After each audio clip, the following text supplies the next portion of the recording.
Magandang gabi, pambungad sa ating newscast. Tinawag na isang makabuluhang sandali para sa politika ni Pangulong Ferdinand Marcos Jr. ang sanib puwersa ng dalawang partido na Partido Federal ng Pilipinas na kanyang kinabibilangan at ng Lakas CMD kung saan miyembro ang kanyang pinsan na si House Speaker Martin Romualdez.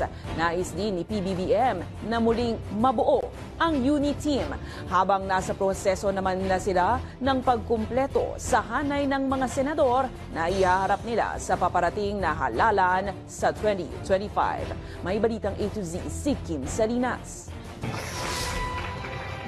Makabuluhang sandali para kay Pangulong Ferdinand Marcos Jr. ang pagkakaisa ng Partido Lakas Christian Muslim Democrats o Lakas CMD at Partido Federal ng Pilipinas sa isinagawang alliance signing nitong Miyerkules. Pinangunahan ito mismo ng mga namumuno sa dalawang partido at tinawag nila itong Alyansa para sa Bagong Pilipinas. Sa mga suliranin na hinaharap ng lipunan ng Pilipinas. Kaya't yan ang patuloy natin na ipaglalaban, yan ang patuloy natin ang isa sa buhay natin, yan ang patuloy na ating pangako at sumpa para tulungan ang bawat Pilipino. Present din sa naturang pagsasama si Congressman Gloria Macapagal Arroyo na Chairman Emeritus ng Lakas CMD. Para kay Marcos, malaking tulong ang tila merging ng mga partidong ito para sa pagbabagong minimithi niya sa Pilipinas. Kagaya ng ating ginawa sa nakarang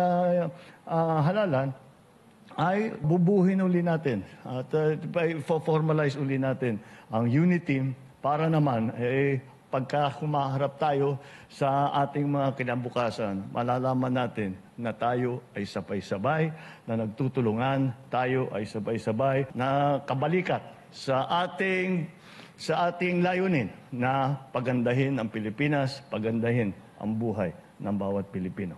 Ipinagmamalaki naman ng Partido Federal ng Pilipinas ang 36 na mga gobernador nito na miyembro ng kanilang partido. Ngayon ito ay napakaganda at sinimula natin sa isang napakalakas na partido, ang Lakas CMD, na kung saan magkikita naman natin na super majority sila sa Kongreso.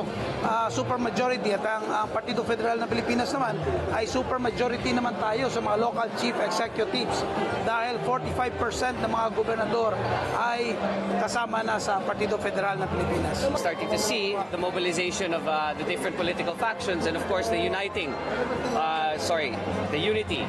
of these different political factions coming together. Plano din ng Pangulo na muling mabuo ang UNITEAM. Halos mag-iisang taon na mula ngayon nang umalis sa partido ng Lakas CMD si Vice President Sara Duterte na pinamumunuan ni House Speaker Martin Romualdez. Kailangan natin ng pagkakaisa dahil ito ang tanging solusyon sa mga suliranin na hinaharap ng lipunan ng Pilipinas. Kaya't yan ang patuloy natin na ipaglalaban, yan ang patuloy natin ang isa sa buhay natin, yan ang patuloy na ating pangako at sumpa para tulungan ang bawat Pilipino. Pero bukas pa rin naman ang partido sakaling bumalik si VP Sara sa Lakas CMD at mayroon anya itong posibilidad. Still open for discussion and of course we will consult with Partido Federal. Samantala, hindi pa man sumasapit ang 2025 midterm elections, nais ni House Speaker Martin Romualdez na pabor sa pagsusulong ng charter change ang lahat ng papasok sa kanilang Senate slate. Nasa proseso naman na sila sa pagpili ng makakasama sa kanilang hanay. The alliance will be filling a full slate. I cannot announce that yet. We will announce it at the proper time after proper consultation. Pagka humaharap tayo sa ating mga kinabukasan, malalaman natin na tayo ay sabay-sabay, na nagtutulungan, tayo ay sabay-sabay, na kabalikat sa ating layunin na pagandahin ang Pilipinas, pagandahin ang buhay ng bawat Pilipino. Para sa Balitang A to Z, Kim Salinas.